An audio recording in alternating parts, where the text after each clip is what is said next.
میری بہترین دوست مسلمہ، رنگ دودھ جیسا اور آنکھیں روشن، اس کے نام کی نسبت سے چاندنی پکارتے تھے، مگر اس کو احساس نہ تھا کہ وہ چاند کی طرح خوبصورت ہے۔ چاندنی کے گھر کا ماحول ہمارے گھرانے سے بہت مختلف تھا اور وہاں گھٹن محسوس کرتی تھی، جبکہ میرے والد صاحب روشن خیال تھے۔ ہمیں اپنی زندگی میں کوئی مشکل درپیش ہوتی تو وہ بہترین انداز سے رہنمائی کرتے تھے۔ میرے والدین دونوں ہی تعلیم کی اہمیت کو خوب سمجھتے تھے اور اپنی اولاد کو میانہ روی کے ساتھ جدید طرز تعلیم سے آراستہ دیکھنا چاہتے تھے۔ میٹرک پاس کیا تو کالج میں داخلہ لے لیا، مگر چاندنی ہر قسم کی آزادی سے محروم تھی۔ اس کے گھر والے لڑکیوں پر ہی نہیں، انہوں نے تو لڑکوں پر بھی پابندیاں لگا رکھی تھی۔ چاندنی کے والد اس کو کہیں آنے جانے نہیں دیتے تھے، دوست بنانے پر پابندی تھی، یہاں تک کہ ٹی وی دیکھنے کی بھی اجازت نہیں تھی جب تک ہمارے ساتھ پڑھا۔ پھر اس پر گھر سے نکلنے پر پابندی لگ گئی۔ ایک روز امی اس کی والدہ سے ملنے گئی تو چاندنی نے کہا کہ خالہ جان، آپ میری امی کو سمجھائیں کہ مجھے پڑھنے دے، اگر باہر جانے میں قباحت ہے تو گھر کے قریب ہی جانے کی اجازت دے دے، جہاں سلائی اور کٹنگ وغیرہ سکھائی جاتی ہے۔ یہ ادارہ ان کے گھر سے چند قدم کے فاصلے پر تھا۔ امی نے آنٹی کو قائل کر لیا کہ گھر میں بیکار بیٹھ کر رکنے سے بہتر ہے کہ کچھ سیکھ جائے۔ امی کے سمجھانے کا خاطر خواہ اثر ہوا اور وہ سینٹر جانے لگی۔ ادھر وہ نظر بندی ہو رہی تھی تو ادھر میں اپنے پیپر کی تیاریوں میں لگی تھی۔ جب اس کے گھر جاتی تو وہ ٹھنڈی آہ بھر کر کہتی کہ آج ہمیں بھی اجازت مل جاتی تو تمہارے کالج جاتی۔ میں اسے تسلی دیتی کہ تم بھی تعلیم پا رہی ہو، کیونکہ ہنرمند ہونا بہت بڑی بات ہے۔ ایک دن میں چاندنی کے گھر گئی، وہ کچھ پریشان تھی، کہنے لگی تمہارا ہی انتظار کر رہی تھی، اپنے دل کی بات میں اور کسی سے کروں؟ شکر ہے تمہارے والد اجازت دے دیتے ہیں اور تم آ جاتی ہو۔ چاندنی، کہانی کیا ہے؟ میں نے اس کا ہاتھ اپنے ہاتھ میں لے کر کہا تو اس نے بتایا کہ جب وہ سلائی سینٹر جاتی ہے تو ایک لڑکا جس کی عمر 22 سال ہوگی اس کی راہ میں کھڑا رہتا ہے، اس کے پاس سے گزر جانے کا منتظر ہوتا ہے۔ میں نے اسے کہا کہ جب تم اس کے پاس سے گزرتی ہو تو تم اس کی جانب متوجہ مت ہوا کرو اور خاموشی سے گزر جایا کرو، بالآخر خود ہی انتظار کرنا چھوڑ دے گا۔ کوئی بات کرے بھی تو جواب دینے کی ضرورت نہیں، جب تک لڑکی متوجہ نہ ہو کسی کی مجال نہیں کہ کوئی بات کرے۔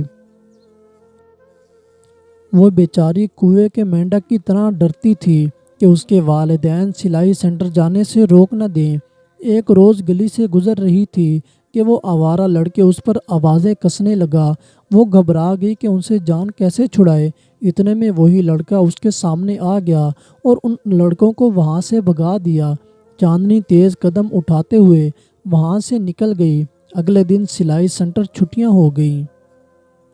چھٹیوں کے بعد سینٹر کھلا تو اس لڑکے کو اسی طرح منتظر پایا۔ اس بار میری سہیلی کا دل اس کے لیے کچھ نرم ہو گیا، اور جب اس نے آگے بڑھ کر اسے بتایا کہ وہ سارے لڑکے جیل پہنچ گئے ہیں، اب کبھی تمہارے راستے میں نہیں آئیں گے، تو شکریہ کہہ کر آگے بڑھ گئی۔ باقی اس کے بعد پھر کبھی وہ دونوں بدمعاش لڑکے نظر نہیں آئے، لیکن وہ بددستور اس کی راہ میں کھڑا نظر آتا۔ بالآخر وہ سرخ رو ہو گیا۔ ہفتہ بھر نظر نہ آیا تو میری سہیلی کو تشویش ہوئی کہ اسے کیا ہوا ہے۔ جو 6 ماہ سے سردی گرمی دھوپ برسات میں ہمیشہ ایک جگہ بت کی مانند منتظر دید رہتا تھا، اب کہاں چلا گیا؟ کسی حادثے کا شکار نہ ہو گیا ہو؟ میں نے تسلی دی کہ کسی کو کچھ نہیں ہوتا، اچھا ہے جو اسے پریشانی تھی وہ اب نہیں رہا، جہاں بھی گیا ہے ہماری بلا سے، ہمیں اس کے ساتھ کوئی مطلب ہی نہیں، تو پھر تشویش کیسی؟ دلوں کے معاملات اللہ ہی جانے، یہ کسی کے قابو میں نہیں، اپنی منمانی کرتا ہے، یہ کبھی مومن ہے تو کبھی کافر ہے۔ بدقسمتی سے میرے امتحان شروع ہو گئے تھے۔ میں باوجود چاندنی کی منت و سماجت کا ہر دوسرے چوتھے دن اس کے گھر نہیں جا سکتی تھی۔ اس کی امی کہنے لگی، چاندنی کچھ اداس رہنے لگی ہے، تم کو یاد کر رہی تھی، دوسری کوئی سہیلی نہیں ہے نا؟ اور وہ کسی کے گھر بھی نہیں جا سکتی، اس کے والد کی اجازت نہیں ہے۔ تم کبھی کبھار آ جایا کرو، تم سے مل کر میری بیٹی خوش ہو جاتی ہے۔ اچھا آنٹی، کل ہی آ جاؤں گی انشاءاللہ۔ اگلے دن جب میں شام کو ان کے گھر گئی تو وہ میری منتظر تھی۔ کہنے لگی، اف تم نے اتنا انتظار کروایا مجھے، اب تو میرے دل میں شک ہونے لگا تھا۔